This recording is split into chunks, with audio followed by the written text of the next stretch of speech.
viene Pulso Político, bajo supervisión adulta.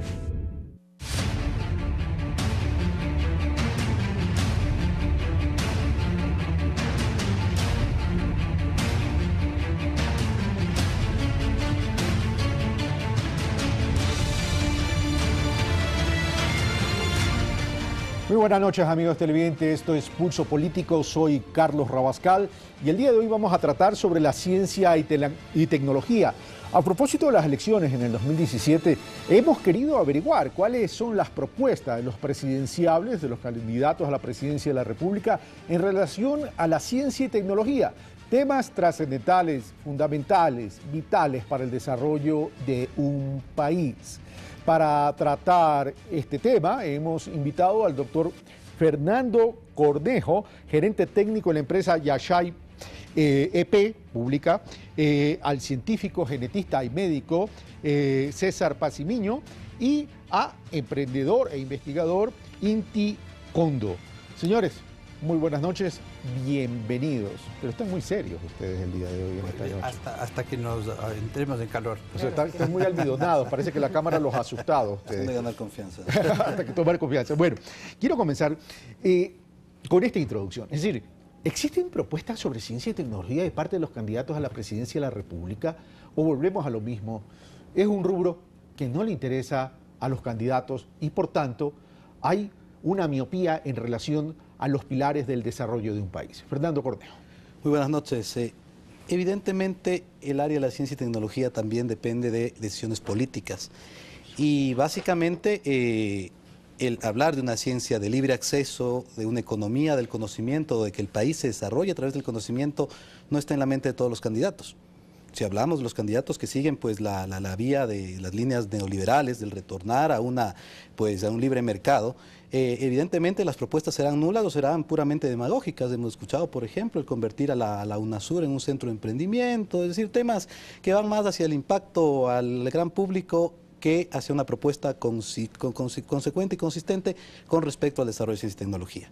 Básicamente encontramos en muchas de las candidaturas una carencia de propuestas y pues en una fase inicial de la candidatura de Lenín Moreno, una propuesta de continuar caminando hacia la economía del conocimiento a través de pues algunas, seguir la política pública de ciencia y tecnología existente, más algunas reformas muy necesarias e importantes de una segunda fase. Bueno, ya vamos a evaluar lo que se ha hecho también y lo que proponen los candidatos, incluyendo a Lenín Moreno, porque esto no es cuestión de decir vamos a continuar, es decir, cómo lo vamos a fortalecer y hasta dónde queremos llegar. Y cuáles son las necesarias reformas que se deberán tomar en ciertos momentos. Ok, ya vamos a hablar de esa reforma. César Pacimiño.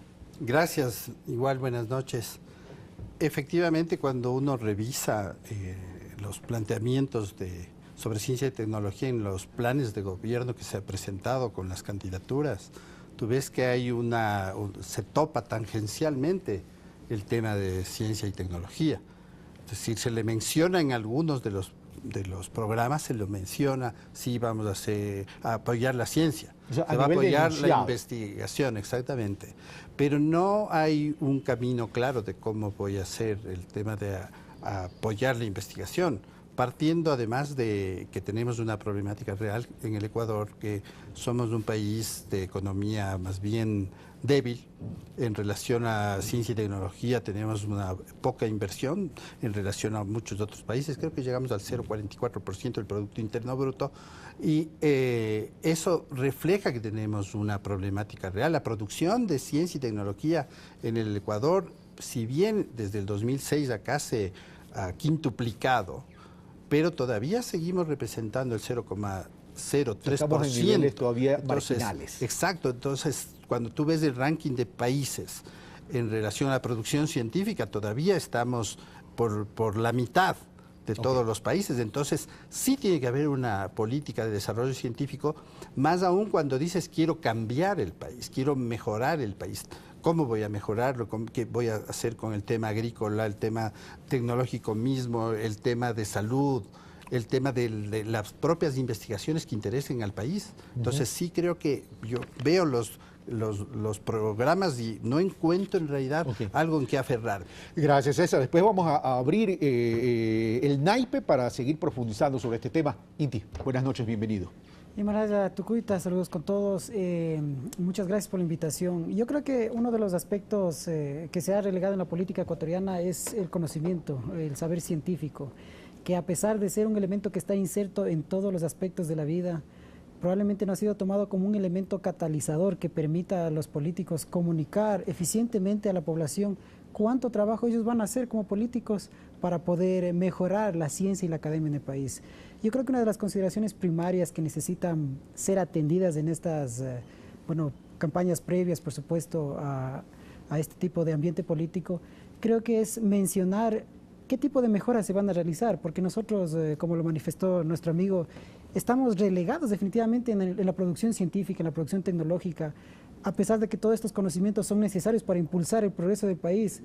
Estas personas simplemente no toman las riendas de cuánto podrían ellos realizar a nivel de ciencia y tecnología, porque lamentablemente los políticos que tenemos, obviamente existen casos muy aislados y de honrosa excepción, por supuesto, son personas que no tienen una formación académica, son bailarines, son cantantes, sin desmerecerlos, por supuesto, ¿no? Entonces, este tipo de candidatos claramente desconocen cuál es el valor del conocimiento y precisamente por eso es que se relega.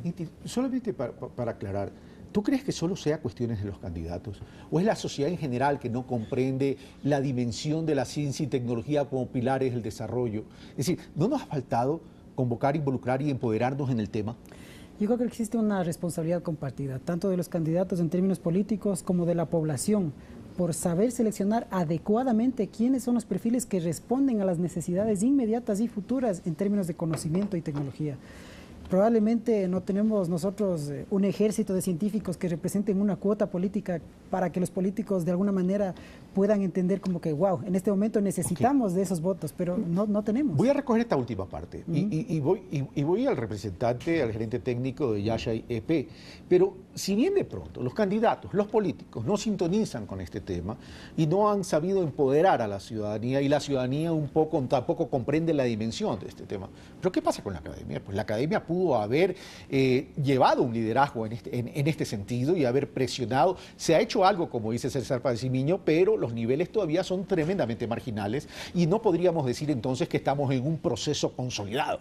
Yo creo que estamos en un proceso de consolidación y lo primero que se debe consolidar, en vías de consolidación, por supuesto, se debe consolidar un ecosistema de ciencia, tecnología e innovación. Estamos hablando hoy aquí con usted, Carlos, de ciencia y tecnología. Probablemente siquiera hace 4 años se trató el tema en muy pocos programas. ¿Por qué? Porque la ciencia y tecnología era vista siempre como algo marginal. Por ejemplo, los institutos nacionales de investigación, para poder sobrevivir en los años 90, tenían que, además de investigar marginalmente, desarrollar servicios generales. Pongamos al querido y pobre INIAB en los años 90, que hacía estudios de suelos, porque no tenía presupuesto. Aquí hago una pequeña aclaración. Estamos en una inversión del 1,75% del PIB en este momento, según datos de la propia CENESID. Y esto implica que ha habido un énfasis, un crecimiento del 0,4%, que es el que mencionaba César en el año 2006, que era una cifra irrisoria. Para consolidar este ecosistema, ¿qué ha hecho el Estado con una política pública que además ha tenido que empezar desde cero o desde mucho menos que cero? Incrementar el número de investigadores, fortalecer infraestructura, fortalecer el talento humano con los programas de becas, pero es un ecosistema incipiente. Es necesario consolidarlo a través de una potenciación de los otros actores, el sector privado como gran participador, como gran participante del proceso. Un sector privado que invierte en ciencia y tecnología. Pero ese indicador, Fernando Cornejo, de 1 punto ¿cuánto? 1.75%. 1.75 todavía sigue siendo un margen bajo. Si vemos estudios del Banco Mundial en términos de innovación, y patentes, vemos que Latinoamérica y el Caribe es una región muy rezagada en relación a mundos o a países con economías mucho más fortalecidas. Es decir, aparentemente no es ni siquiera tema del Ecuador, sino es un tema cultural o de visión de la región. Sí, porque además recuerda que este indicador incluye no solo inversión del Estado, y la mayor cantidad de inversión en ciencia y tecnología que se está haciendo en estos momentos viene del Estado ecuatoriano. ¿En qué porcentaje está? Aproximadamente un 80%. Es muy alto. Sí, es muy alto. A pesar de que creemos nosotros que la inversión, sobre todo en ciencia, tiene que venir del sector público. ¿Por qué? Porque es de inversión de riesgo. Y ese riesgo tiene que ser compartido por un Estado emprendedor. pero llega aquí el momento de hacer un gran llamado a los empresarios para que empiecen a participar en inversión de riesgo, para que empiecen a generar ciencia y tecnología. Permíteme, por favor, un segundo, de lo que mencionaba Inti, empoderar a la sociedad. Una sociedad que no sea solo consumidora de lo que te dice el periódico del domingo en el suplemento de ciencia y tecnología. Compre el último celular, sino que exija ruptura de mercados para su beneficio. Eso es innovación. De mercado. Ya vamos a decir un tema tremendamente interesante y que seguramente a Inti también le va a interesar. Pero permíteme, a ver, tú, César, eres científico, eres genetista, eres médico y eres catedrático adicionalmente y estás en una universidad. Pero el tema pasa por Kushki, pasa por dinero. Es decir, se puede tener la decisión, pero si no tienes el dinero para poder invertir, no vas a avanzar en la medida de las necesidades y no vas a poder poner el pie en el acelerador.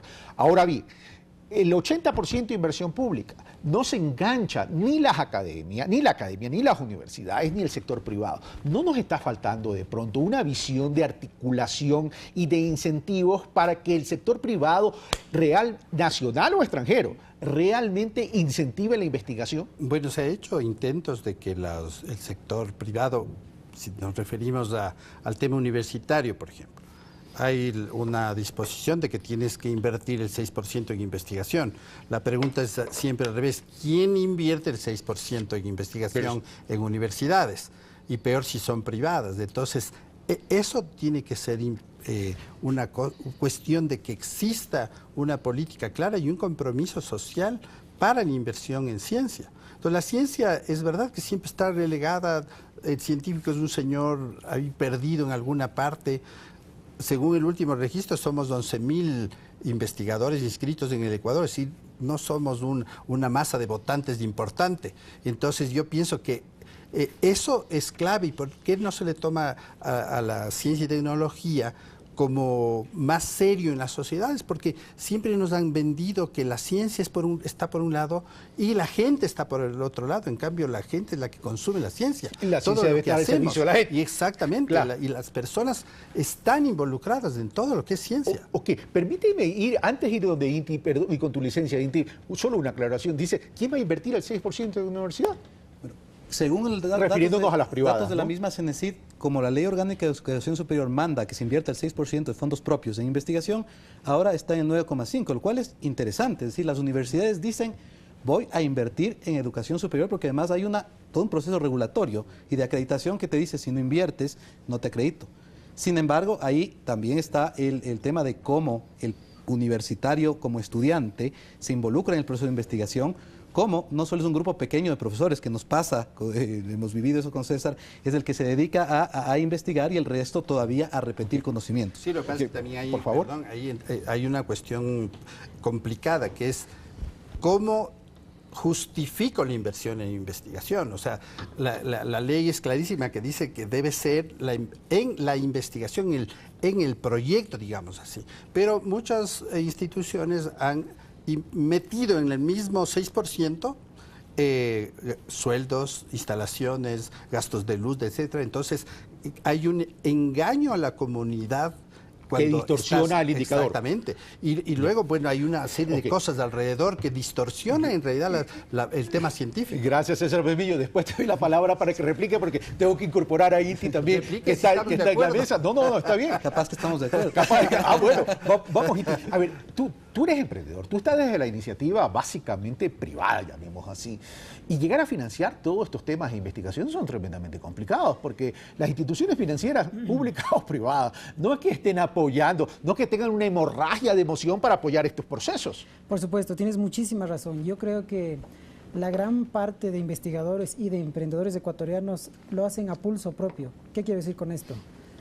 Aquí en Ecuador, hasta donde yo entiendo, difícilmente puedo decir o puede decir la sociedad en general, tengo un hijo investigador que vive de investigación, porque simplemente las instituciones privadas y públicas adolecen de esto porque realmente representa una inversión de riesgo, como lo dice nuestro compañero, porque el hecho está en que, una investigación científica y un emprendimiento puede llegar a durar no solamente 1 año, 2 años, puede llegar a durar hasta 5, 10 años. Esa es la base científica, prueba y error. Que no están dispuestos a pagar ni la sociedad ni las personas que participan en esto.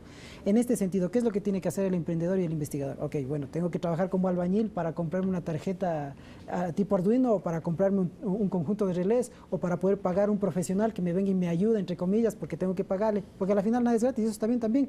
Pero el problema está en que este tipo de impulso por parte del Estado ecuatoriano y las empresas privadas no se ha dado adecuadamente porque no existe un interés realmente relevante, y esto se debe a que, como dicen nuestros panelistas, claramente es porque muchas personas se dedican a repetir lo que ya está hecho, realmente no están innovando en nada.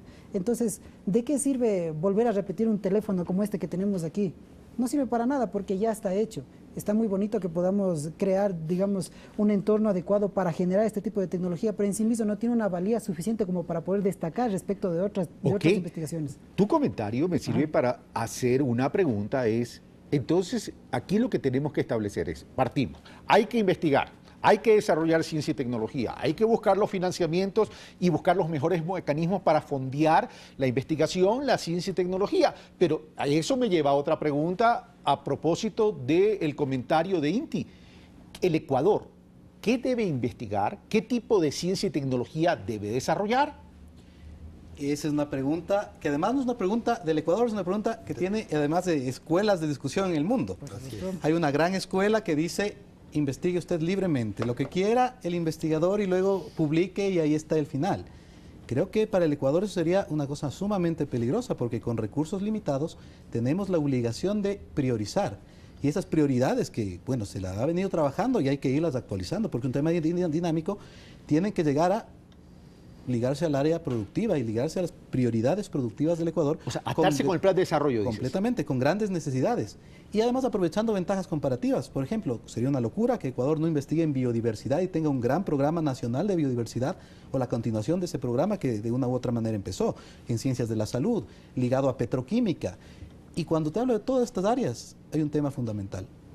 En ningún lugar del mundo estas áreas se desarrollan sin una inversión importante del Estado. En petroquímica, en ningún lugar del mundo se te invierte un privado. Es excesivamente riesgoso, pero es excesivamente rentable para el Estado cuando empiezan a desarrollarse las industrias petroquímicas en el país. Por lo tanto, creemos que el Estado debe financiar, que el Estado debe establecer prioridades de investigación, pero que también debe haber un porcentaje de ese financiamiento para el investigador libre. Probablemente, y cuando me tocó ejercer la Subsecretaría de Investigación Científica en este gobierno, tomamos una medida muy dolorosa, que fue cortar unos fondos concursables que habían sido lanzados.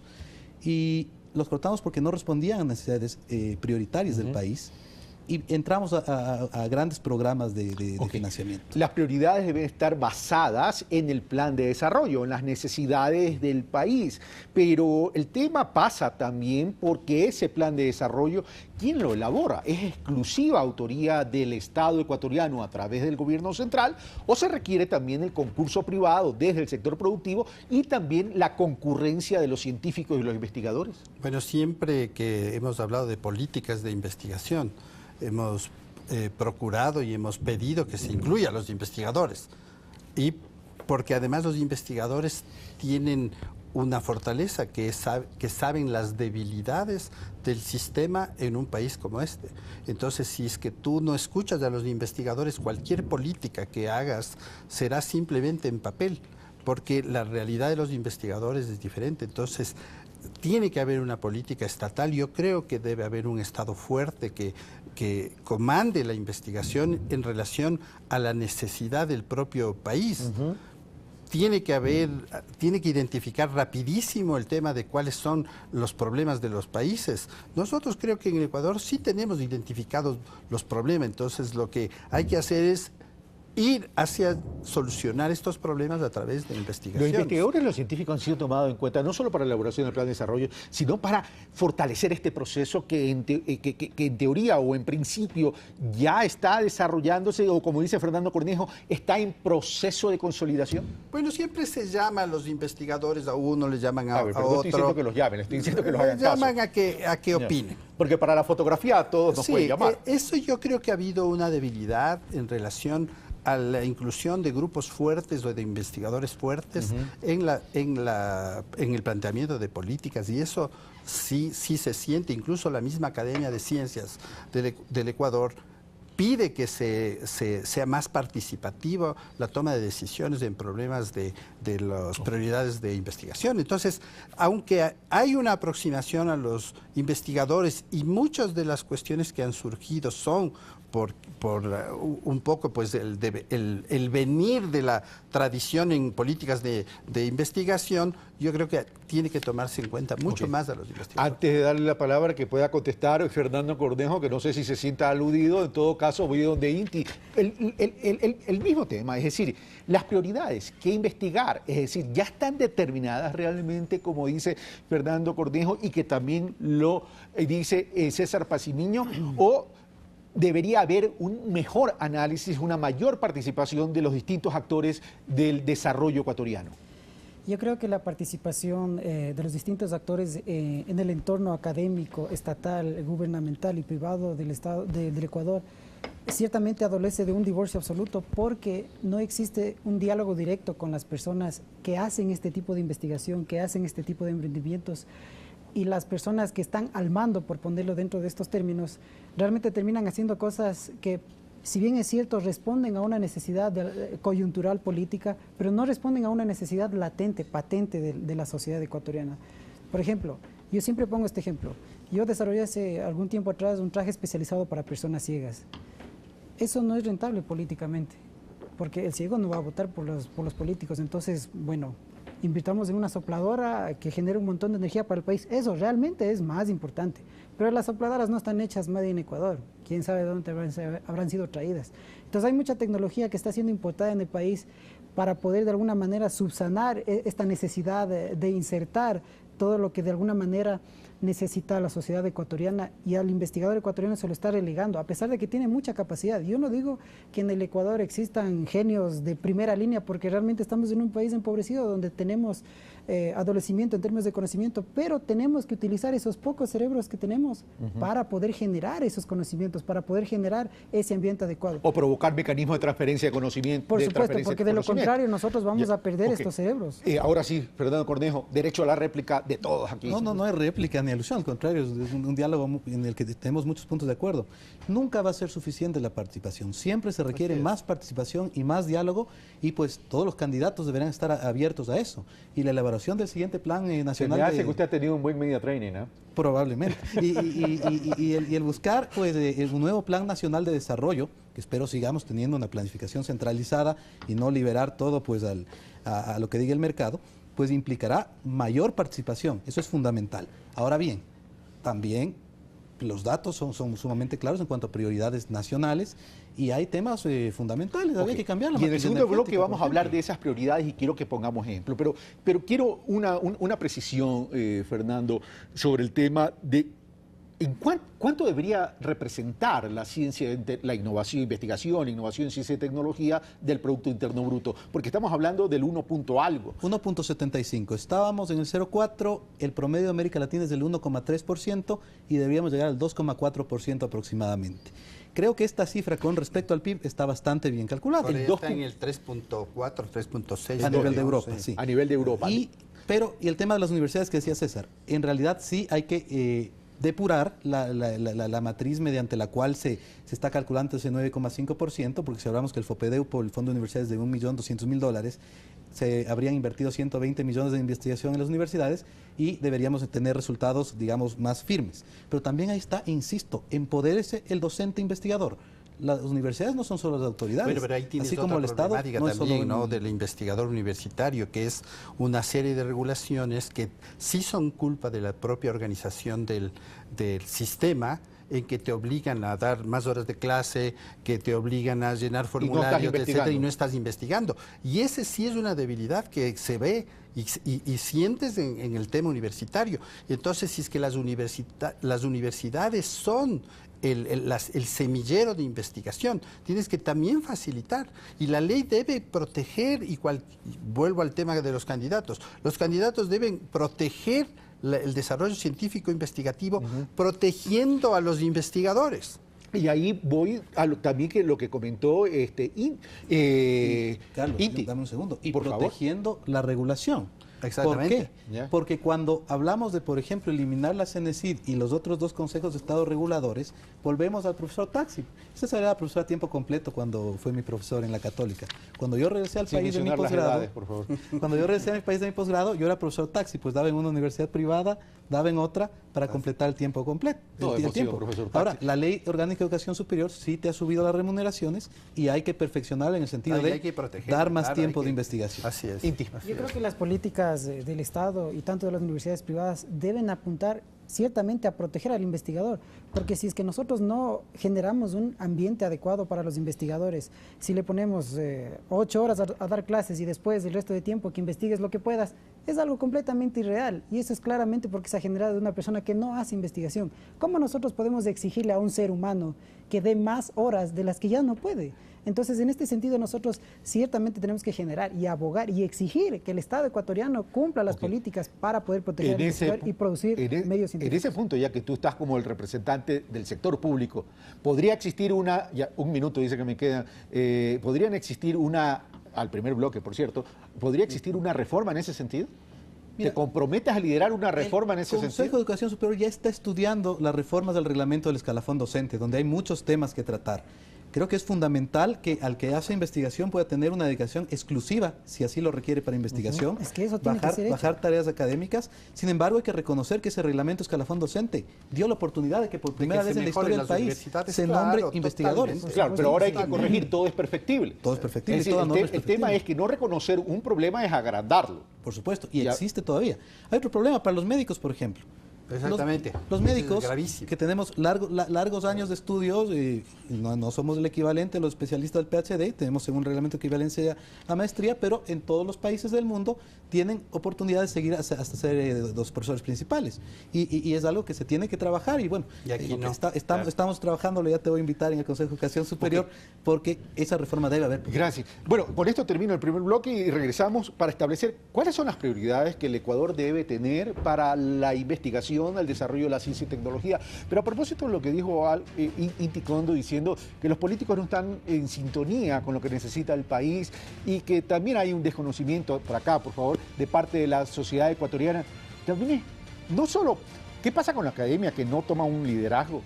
¿Y qué pasa con las organizaciones políticas, sean estos movimientos o partidos políticos, que no desarrollan propuestas, planes de gobierno, no desarrollan planes de desarrollo y lo ponen a consideración como una alternativa al elector, al ciudadano? Esos son temas también fundamentales que la ciudadanía debe comenzar a exigir y poner el dedo en la llaga. Una breve pausa y regresamos con más de Pulso Político, analizando el tema la ciencia y tecnología en la campaña 2017. Venimos de inmediato.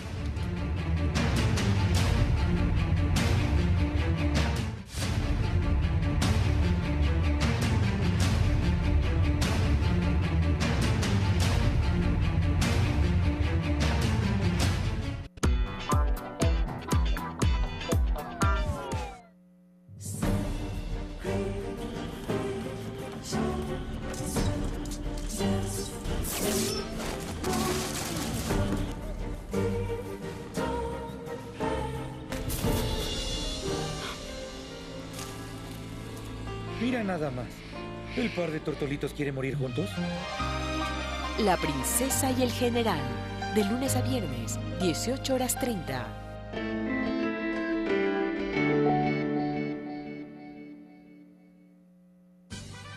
La historia de Quito tiene varios elementos que la hacen única.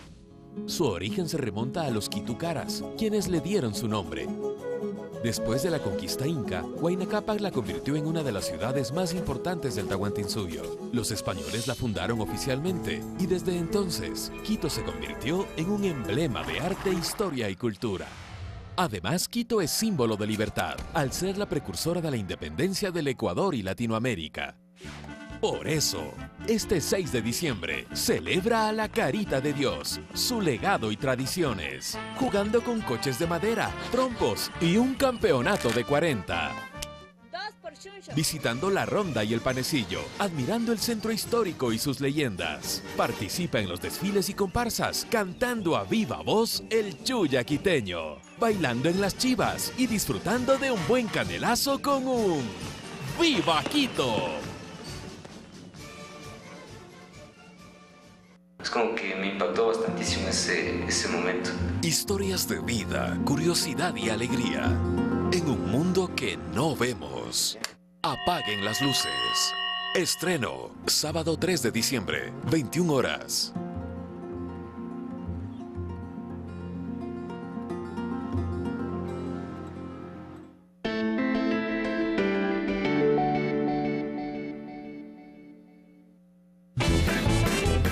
Pero imagínate en Puerto Viejo, que es como el subdesarrollo del subdesarrollo, como el sótano del tercer mundo, uno tenía que imaginarse a Charlie Parker porque no había dónde comprar discos de jazz. Yo no sabía a qué sonaba Charlie Parker y sin embargo podía intuir las sensaciones que él tocaba a través del cuento de Julio Cortázar.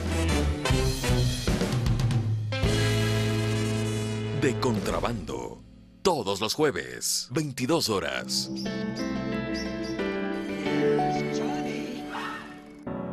El amor después del amor tal vez se parezca. Yo ya no pertenezco a ningún ismo.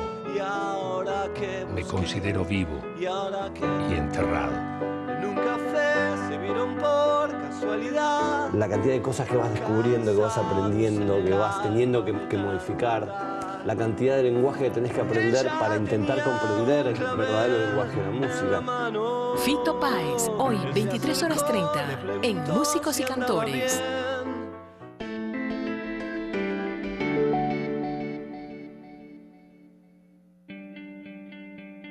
¿Cómo educar a nuestros hijos? Con mano dura, poniéndoles límites o dándoles mucho amor. Estaremos recibiendo consejos prácticos aquí al mediodía, Arturo. Por supuesto que sí, entonces tendremos a los mejores de los invitados, pero como siempre, esperando sus llamadas para poder responderlas. Le esperamos, 2 en punto. Aquí, al mediodía.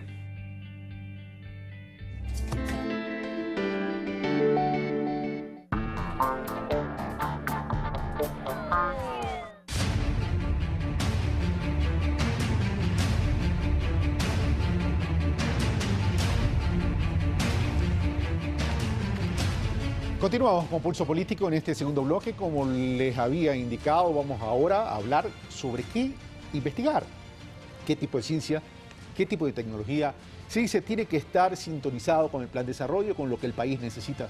Pero quiero ejemplos prácticos en este segundo bloque para que podamos comprender y concientizar, y ojalá que los otros medios de comunicación y los otros comunicadores comiencen a exigir estos temas que son trascendentes en el debate de la política ecuatoriana. La política tiene que ver esto con política pública, con el desarrollo. No sirve de nada el discurso y la retórica de la política si no se logra construir espacios y caminos y senderos hacia el desarrollo del Ecuador que tienen que ver con un elemento principal: inclusión económica, movilidad social, generación de oportunidades. Basta de ver a la economía como indicadores macroeconómicos y comencemos a verla con indicadores de desarrollo humano. Señores, comienzo con el científico, con la licencia del otro doctor, Fernando Cornejo. ¿Qué investigar desde el ámbito de la ciencia? Bueno, sí hay se ha discutido mucho políticas de investigación y se ha identificado áreas de investigación también, ¿no? Entonces, el Estado ecuatoriano yo creo que está claro en que tiene que fortalecer algunas áreas de investigación que les son claves, ¿no? El tema petroquímico que ya se habló, el tema hidroeléctrico y eléctrico, el tema de salud, yo siempre defiendo porque soy médico y además genética, porque para allá está caminando el tema de la nueva medicina, ¿no? Pero no hay una... Pero sin embargo de aquello, te pregunté en pensamiento crítico, si no me equivoco fue la semana pasada, ya no sé ni en qué día vivo, la semana pasada te dije, tú eres genético, hemos avanzado en el campo genético, y la respuesta tuya me dejó impactado. Así es. Me dijiste, luego de 30 años de dedicarme a esto, no se ha comprendido nada. Sí, así es. El tema, bueno, pero por eso el tema genético, que no es el único clave, pero que involucra muchas cosas. Hablabas, Fernando, de biodiversidad. O sea, ¿cómo entiendo la biodiversidad si no entiendo ahora desde la perspectiva de desarrollo de tecnologías genéticas, y no solo genéticas, sino genómicas también, que es de entender todo el conjunto de los genes? Entonces, yo creo que sí existen muchas cosas. Tenemos un país privilegiado en relación a volcanes, entonces deberíamos desarrollar también el tema de vulcanología, el tema de hidrología, que tenemos un país tan rico. Entonces, hay muchas cuestiones. Yo siempre apunto a dos para mí, que es el tema de la biodiversidad tan exótica que tenemos, que nos permitiría, para mí, dos cosas. La una, generar ciencia nueva, porque tenemos especies nuevas. Y la otra, a través de generación de ciencia nueva, encontrar también productos aplicables en la vida de las personas. Entonces, qué sé yo, fármacos, productos derivados de plantas, de animales que sirvan. De hecho, hay muchos que han derivado de esto. Entonces, yo sí creo que... El tema de vacuna es fundamental. Exactamente. El tema de salud, a veces las personas dicen, se ha discutido mucho, ¿por qué el Ecuador investiga cáncer? Porque la primera causa de muerte en el Ecuador es cáncer cuando tú pones la palabra cáncer.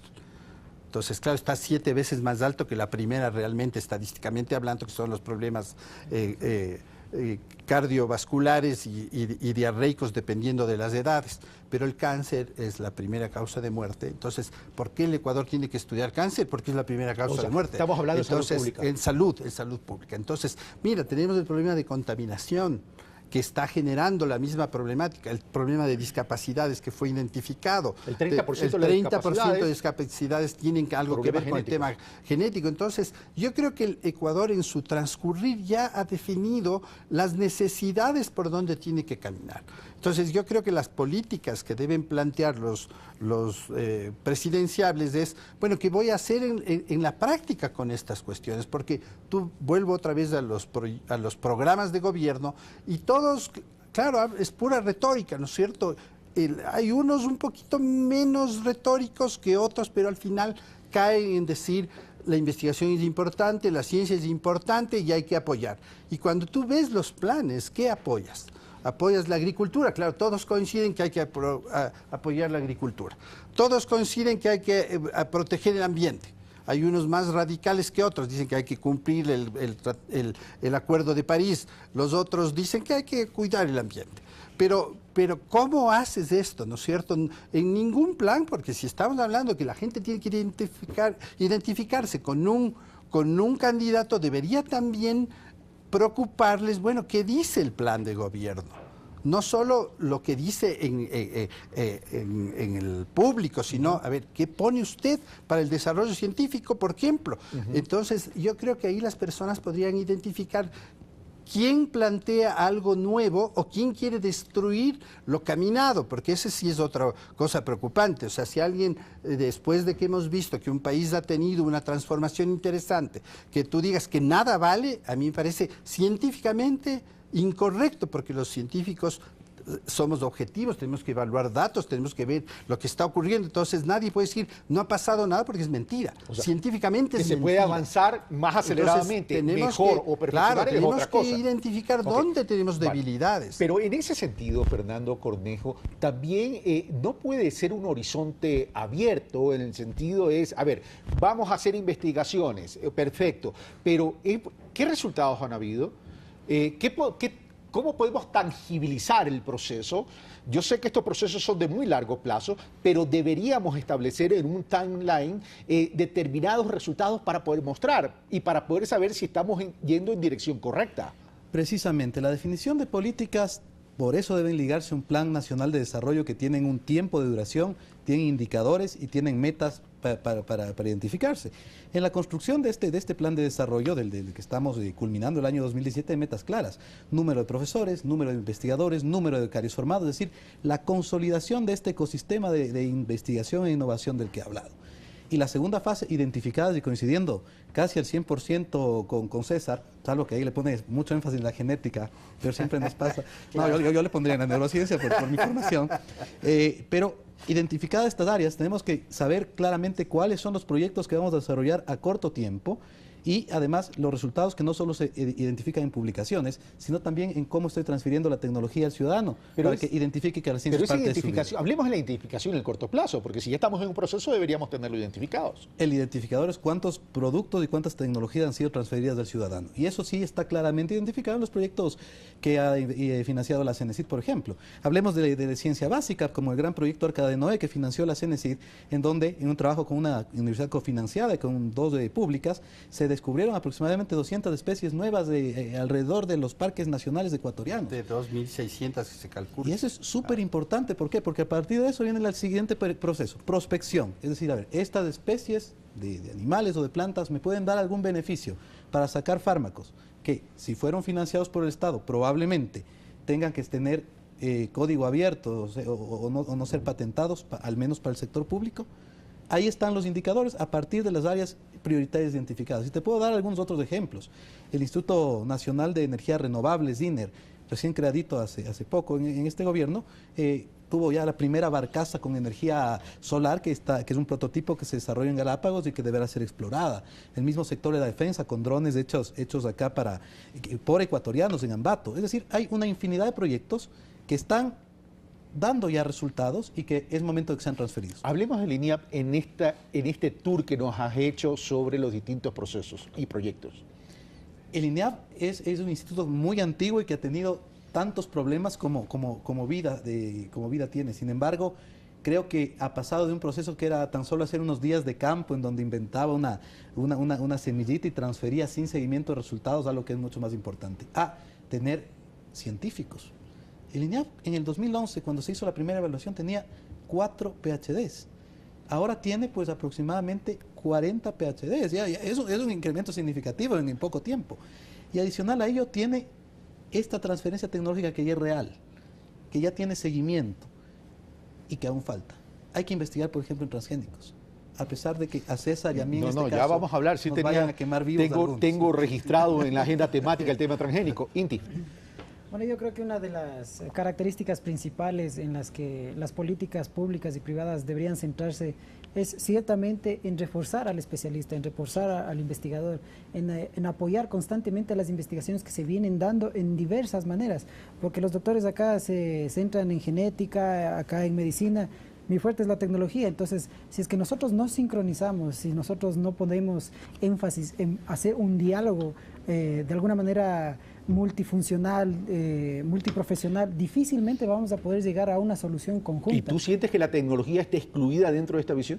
No, por supuesto. Yo creo que la tecnología tiene que irse desarrollando en la medida de la necesidad que se presenten en diversas disciplinas. El conocimiento como tal está inserto en todos los campos. La tecnología también. ¿En qué manera nos comunicamos? Utilizando un teléfono.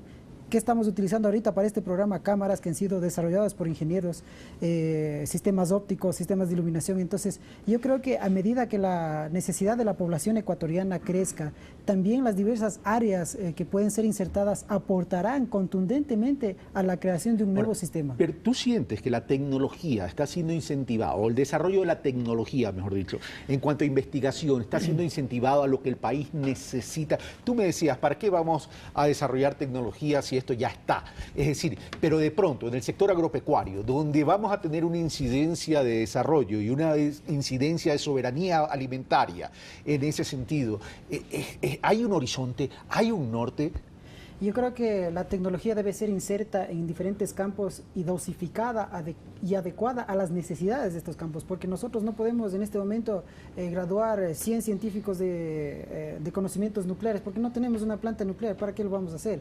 Entonces, en ese sentido, nosotros, basándome en tu pregunta, podemos insertar tecnología en los campos de las comunidades, porque en este momento nosotros todavía seguimos utilizando tecnologías para arar el campo y para trabajar la tierra de los años 1500, asadones, yuntas, vacas y todo lo que tú quieras, y yo hasta ahora no veo una tecnología, por supuesto, producida en el país que responda a una necesidad actual y coyuntural de la población que se dedica a trabajar la tierra. Y claramente esta tecnología, como ya lo manifiesto, debe ser dosificada y debe ser inserta en diferentes campos de acuerdo a las necesidades que manifiesten, por supuesto. Ok, Fernando Cornejo, ante esa inquietud. Fundamental, el tema de, por ejemplo, hacer tecnología a la inversa. ¿Sí? Si bien es cierto, ese teléfono ya no tengo que volverlo a inventar, pero sí hacer toda la desagregación para tener la posibilidad de, como dicen en Asia, copiarlo, copiar bien y superarlo. Adicionalmente a ello, tener posibilidad de esta desagregación, irla aplicando en compras públicas. Hay que usar el poder de la compra pública. Es decir, ya el Ingenios lo permite, el código que recién se aprobó, que si es que yo soy el que hace compra pública, tener la cláusula de desagregación tecnológica, por ejemplo, lo que decía el compañero, hidroeléctricas. Chévere, te voy a comprar una turbina, vamos a abrir el código, para poder luego construir hidroeléctricas. ¿Y qué tan factible es eso? Completamente.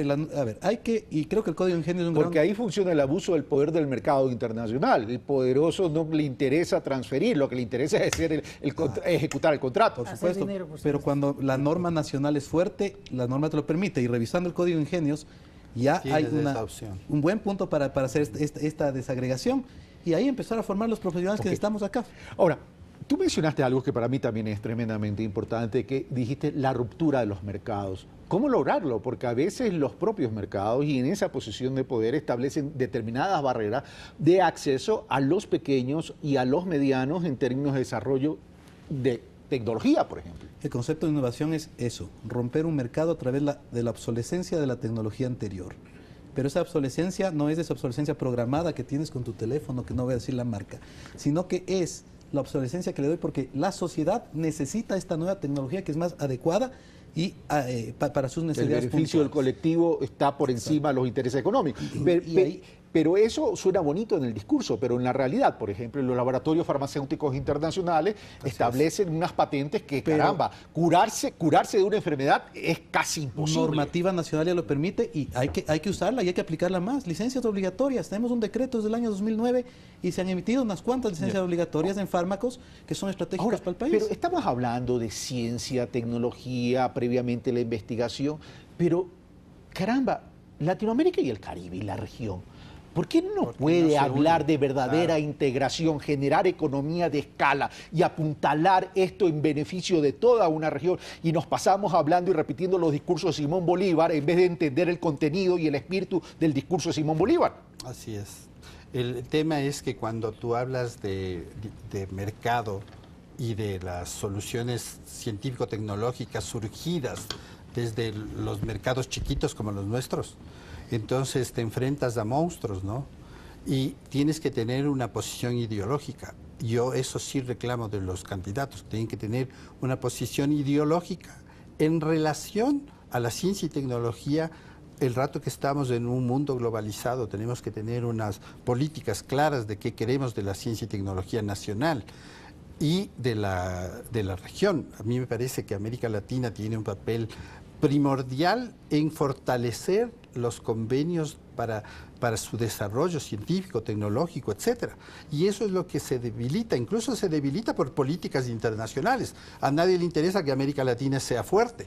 A los mercados no les interesa, quienes manejan los mercados. Pero daría la impresión que a los líderes latinoamericanos tampoco les interesa.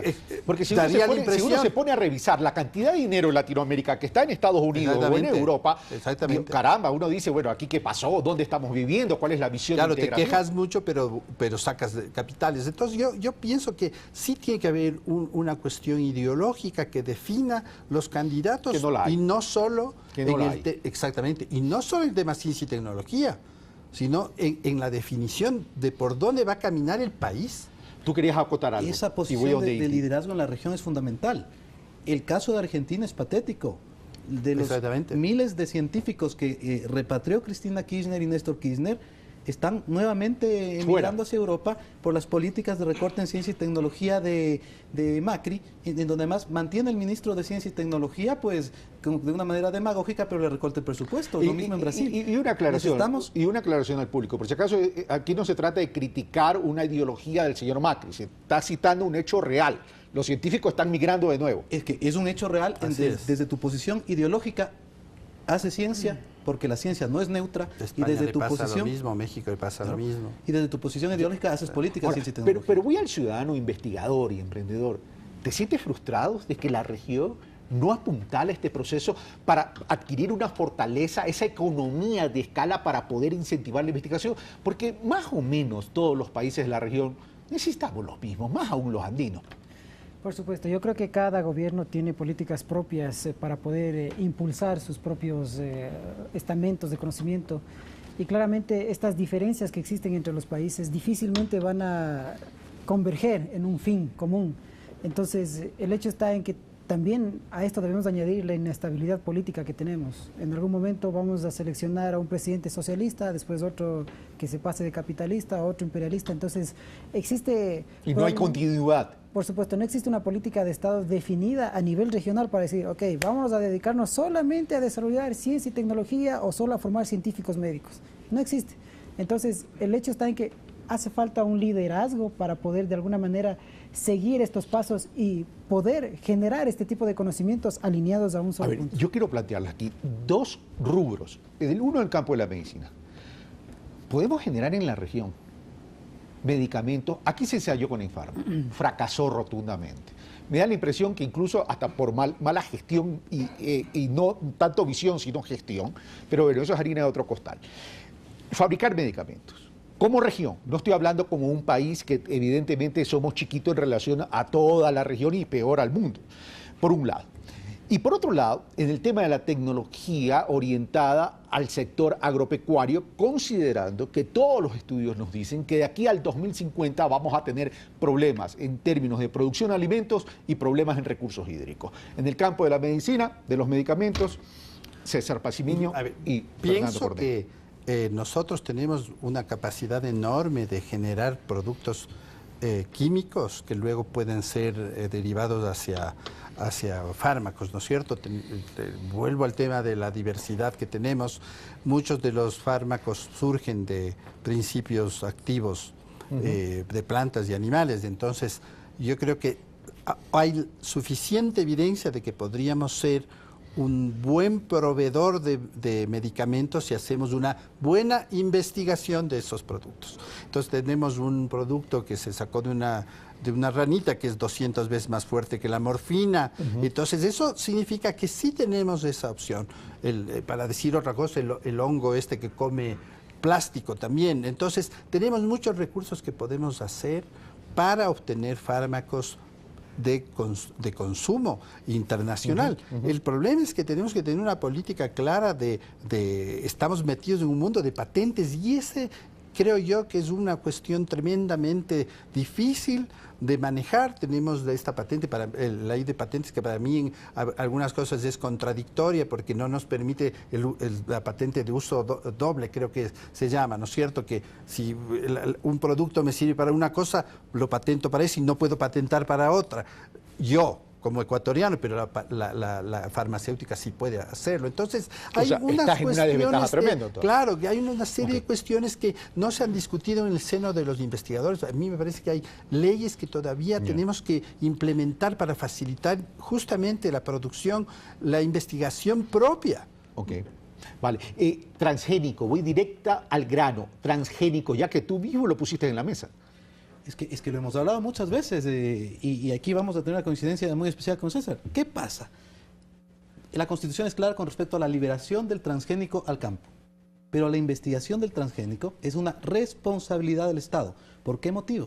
Porque en el momento en que se requiera por A o por B liberar un transgénico y nosotros como Estado no tenemos investigación propia y resultados propios, nos va a tocar ir a comprarle a la transnacional, no va a decir el nombre. Ellos sí la tienen y nos van a empezar a cobrar costos absurdos. Por lo tanto, es una de las áreas que se deben priorizar porque tarde o temprano deberemos usar transgénicos, sobre todo cuando no está demostrado aún científicamente que el prejuicio a la salud existe. El problema es que cuando se habla de transgénico, el debate se reduce a Monsanto y ahí se terminó la conversación. Claro, es solo el tema de que ellos son los responsables de lo malo de los transgénicos y resulta que tienes un montón de cuestiones tecnológicas que podríamos desarrollar en el propio país para productos que sean útiles para reemplazar la problemática de agricultura que tenemos en el Ecuador. Entonces, no solo la agricultura tradicional va a ser la que nos solucione toda la problemática de alimento en el país y en el mundo. Tenemos que encontrar salidas, pero no salidas de propietarios transnacionales, sino salidas propias. Ahora, pero antes de ir a Doniti, a ver, pero dice Fernando Cornejo, dice, igual tenemos que investigarlo, porque tarde o temprano vamos a tener que hacerlo. El tema es, ¿Por qué no se lo hace desde ahora? ¿Por qué no tenemos la necesidad de investigar, por un lado, un temblor creo que hay ahorita, y por otro lado, y no se me asuste, doctor, por favor. Tenemos el mejor geofísico de la región, ¿no? Sí, Una inversión del Estado. Exactamente. Y estamos en el subterráneo. Y por otro lado, doctor Pacimiño, ya se me está yendo la idea, y por otro lado, ¿la Constitución no constituye una barrera en ese sentido? Bueno, siempre he proclamado que fue un error haber puesto un artículo que dice prohibido las semillas transgénicas, porque nadie va a investigar algo que es prohibido por naturaleza. Entonces, tienes una debilidad tremenda. Y entonces yo creo que tenemos que, y vuelvo al tema de las leyes, hay que hacer modificaciones que faciliten investigaciones. Tenemos una serie de regulaciones que obstaculizan la investigación. Que hay que resolver. Okay. Y eso, por ejemplo, no hay un planteamiento real. Ok, Inti. Bueno, yo creo que en el Ecuador ciertamente no tenemos especialistas suficientes para poder crear una tecnología que pueda adecuarse a las necesidades transgénicas en este momento. Nosotros no producimos microscopios especializados para poder partir una semillita y ver de las dicotiledonias, a ver qué más podemos conseguir ahí, de la genética de esta planta, qué podemos hacer. Entonces, el problema está en que precisamente al no ser capaces de desarrollar este tipo de tecnología, difícilmente nosotros vamos a producir este tipo de conocimientos. Y claramente, como dijo nuestro compañero, el momento en que nosotros como Estado demandemos la necesidad de liberar un transgénico, difícilmente vamos a poder hacerlo porque no vamos a tener. Sentido, no tenemos capacidad de anticipación. Exacto. Entonces, entramos siempre cuando el tema ya está complicado, pero no nos anticipamos. Hacemos lo urgente y a veces no lo necesario. Ok, vamos al tema, ya estamos terminando. Código de ingenios, tal cual como está. Ayuda, hay que perfeccionarlo, establece barreras, incentiva realmente. Yo pienso que es un código bastante bien logrado que primero organiza a los investigadores y a la investigación en general. Creo que son 648 artículos que de alguna manera sí orientan. Yo creo que era una necesidad de los investigadores tener una ley que de alguna manera te encamine, ¿no es cierto? Identificas muchas cuestiones sobre incentivos a quien apoya la investigación, hablas del escalafón, etcétera, ¿no? Sí hay cuestiones que son llamativas en el Código de Ingenios, creo que es valioso. Incluso ¿Qué mejorarías? Incluso las mismas observaciones que puso el presidente cuando vetó, a mí me parece que estaban bien, ¿no? Yo creo que habría que poner incluso otras cuestiones que yo soy temático en el tema. Hay que reformar la ley que facilite investigación, por ejemplo, el tema de importación de insumos de investigación. Tiene que dar facilidad a las universidades, no puede ser posible que sean catalogadas igual que una industria el momento que tienes tú que comprar elementos de investigación. O sea, sustancias prohibidas por el CONCEP, plásticos, equipos, etcétera. Todo eso yo creo que, pese a que el Código de Ingenios sí lo menciona, en la práctica tienes tantos frenos de otras leyes y nuestra idiosincrasia terrible, aduanera, etcétera, que dices, qué difícil traer algo para investigar. Nos cuesta 5 veces más investigar en el Ecuador. ¿Y qué se plantea sobre eso? Ok. Inti.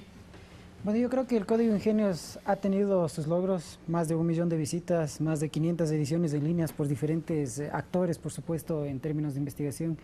Yo creo que una de las cosas que yo mejoraría del Código de Ingenios es no solamente categorizar a una persona como investigador solo porque tiene un máster o un PhD. Yo conozco personas que tienen títulos de PhD y máster que no han hecho nada. Entonces el hecho está en que solamente por tener un título no significa nada. Y yo conozco genios que trabajan como albañil todavía.